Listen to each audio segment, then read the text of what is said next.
لبيك اللهم لبيك لبيك لا شريك لك لبيك। সম্মানিত ভিউয়ার্স, আসসালামু আলাইকুম ওয়া রাহমাতুল্লাহ। আজ আমি আপনাদেরকে পবিত্র নগরী মদিনার একটি ম্যাজিক্যাল প্লেস বা একটি জাদুর নগরী সম্পর্কে বলতে যাচ্ছি। মদিনা মনোয়ারার আশেপাশে অনেক ঐতিহাসিক বিস্ময়কর স্থান রয়েছে। তার মধ্যে একটি হলো ওয়াদি জিন বা ওয়াদি আল বাইয়াহ।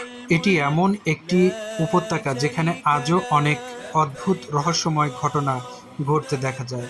স্থানীয়রা একে জিনের উপত্যকা বলে অবহিত করেছে।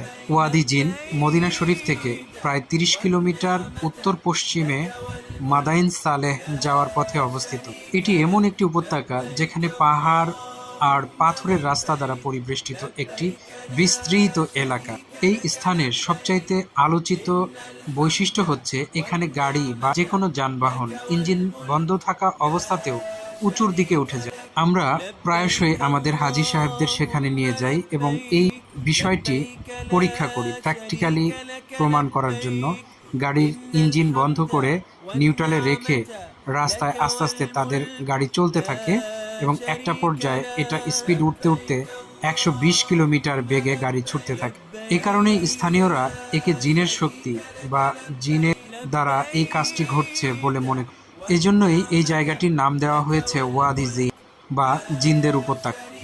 লোকমুখে প্রচলিত আছে, যখন নির্মাণ শ্রমিকেরা এখানে একটি রাস্তা নির্মাণ করতেছিলেন মাদায়েন সালেহ যাওয়ার পথে, হঠাৎ করেই তারা লক্ষ্য করলেন তাদের গাড়িগুলো উল্টো দিকে চলতে শুরু করে এবং এই দৃশ্যটি দেখে সমস্ত লেবার শ্রমিকেরা ভয়ে আতঙ্কে এখান থেকে দৌড়ে পালিয়েছিলেন। তখন থেকে এটা প্রচলিত আছে যে এই জায়গাটি আসলে জিনদের উপত্যকা। জিনেরাই গাড়িগুলোকে ঠেলে উল্টো দিকে ধাবিত করেছে। এবার আসুন দেখি এই বিষয়টি নিয়ে বিজ্ঞান কি। বিজ্ঞানের বিশ্লেষণ অনুযায়ী এটি শুধু যে এই স্থানে ঘটছে বিষয়টি এমন নয়। পৃথিবীর বিভিন্ন জায়গা আছে যেখানে একইভাবে গাড়িগুলো চলতে ইঞ্জিন বন্ধ থাকা। এই বিষয়ে বৈজ্ঞানিক ব্যাখ্যা হচ্ছে পৃথিবীর বিভিন্ন জায়গায় ম্যাগনেটিক ফিল্ডের কারণে এ ধরনের ঘটনা ঘটতে। এছাড়া বিজ্ঞানীরা এটিকে বলে থাকে এটি এক ধরনের অপটিক্যাল ইলিউশন বা দৃষ্টিভ্রম। দৃষ্টিভ্রমের কারণে আমরা যা দেখি আসলে তার উল্টো ব্যাপারটা এখানে। এই জায়গাটির ভৌগোলিক গঠন এমনভাবে তৈরি, আমরা যেটাকে উঁচুর দিকে উঠছে বলে মনে করি, এটি আসলে তা নয়। এটি আসলে নিচের দিকেই ধাবিত হচ্ছে, এটি নিচের দিকেই ঢালু, কিন্তু স্বাভাবিক দৃষ্টিতে এটি দেখে বোঝার কোনো উপায়। এই অপটিক্যাল ইলিউশনের কারণে আমরা যেটাকে মনে করছি আসলে গাড়িটি উপরের দিকে উঠে যাচ্ছে, বিষয়টি তা নয়, এটি ঢালুর দিকেই নামছে, কিন্তু এটা দেখে বোঝার উপায় নেই। একটি ম্যাজিক্যাল ব্যাপার তো রয়েই গেছে, আর তা হচ্ছে ঢালুর দিকে নামলেও সেটার স্পিড কতটুকু উঠতে পারে। এই জায়গাটাতে প্রায় ১২০ কিলোমিটারের উপরেও আমরা দেখেছি গাড়ি। আর আরেকটি ব্যাপার হচ্ছে এখানে যাওয়ার সময় কিন্তু গাড়ি নিউট্রাল অবস্থায় যেতে পারে না, তখন চালিয়েই যেতে হয়। শুধুমাত্র আসার সময় গাড়িটি নিউট্রাল অবস্থায় রাখলেও, ইঞ্জিন বন্ধ থাকলেও গাড়িটি চলতে শুরু করে এবং সেটা গতি উঠতে উঠতে প্রায় ১২০ কিলোমিটার গতি উঠে যায়। আসলে ব্যাপারটি যাই থাকুক না কেন, আমাদের হাজী সাহেবদের কাছে এটি একটি বেড়ানোর সুন্দরতম জায়গা হিসেবে প্রতিষ্ঠিত হয়েছে। হাজী সাহেবরা সেখানে যান, এই সুন্দর পাহাড়ীয় উপত্যকা দেখে তারা মুগ্ধ হন। এখন অবশ্য সেখানে বিভিন্ন ছোট ছোট রেস্টুরেন্ট তৈরি হয়েছে। ছোট ছোট রেস্টুরেন্টে বিভিন্ন রকম খাবার সেখানে পাওয়া যায়। এছাড়া আইসক্রিম, চকলেট, খেজুর এ ধরনের খাবারের ব্যবস্থা রয়েছে। মদিনার এই স্থানটিতে আপনি উটের পিঠে চড়ার অভিজ্ঞতা নিতে পারেন। তবে ওয়াদি জিন সম্পর্কে আরও কিছু বিষয় সম্পর্কে আপনাদের জেনে রাখতে হবে, আর তা হচ্ছে এই স্থানটিতে মাঝে মাঝে সৌদি সরকার হাজী সাহেবদের সেখানে যাওয়া বন্ধ করে দেয়, রাস্তা আটকে দেয়।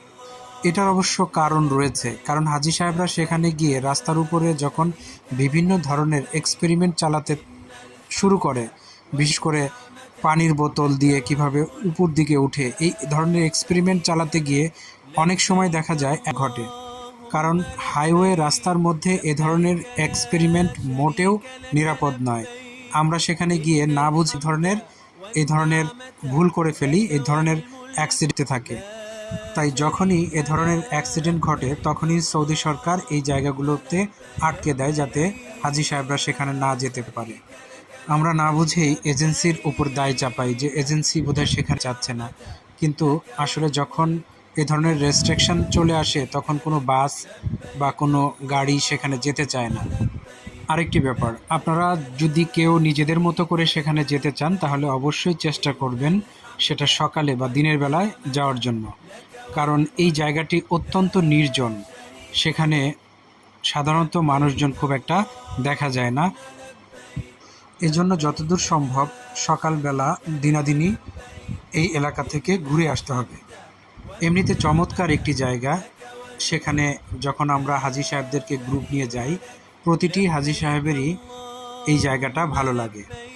আমরা আমাদের হাজি সাহেবদের মদিনার বিভিন্ন ঐতিহাসিক জায়গাগুলো জিয়ারতের পাশাপাশি এই ওয়াদি জিন এই জায়গাটিও ভ্রমণের উদ্দেশ্যে নিয়ে যাই। আপনিও আপনার এই সফরটিকে স্মরণীয় করে রাখার জন্য এই ওয়াদি জিন উপত্যকায় ঘুরে আসতে পারেন।